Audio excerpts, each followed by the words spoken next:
Sometimes the reason that our kids don't grow into the gifts that we want them to grow into, the disciplines we want them to grow into, is because they never see us walk in them. Forgive me for a minute, but we send them out to children's church. We make sure that they don't get bored in church, and then we wonder why when they turn a certain age, they're not ready to worship, and they don't understand prayer, and they don't understand how to sit and listen and receive from the Word of God. There's got to be a point where we understand that people learn by what is exampled for them more than what is told to them.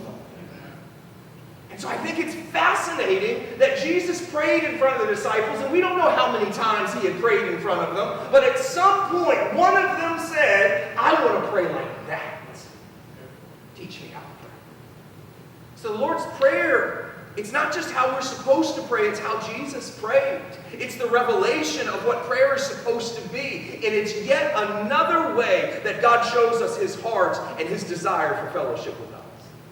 So as we've been talking about, the prayer begins with relationship. The first two words establish everything. Our Father.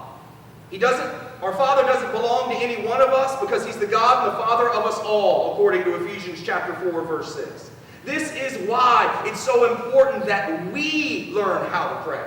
It's not just each of us praying alone in our prayer closets, but all of us learning how to pray together, learning how to pray with and pray for each other, learning how to be who we are rather than trying to be someone else. It's why our voices matter in prayer. It's why our prayers matter to each other and to one another. And it's so important that we understand the corporate nature and purpose of prayer.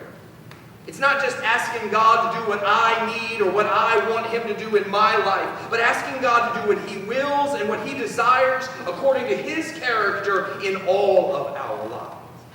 As we've said many times, prayer is our invitation to join the conversation of the Godhead.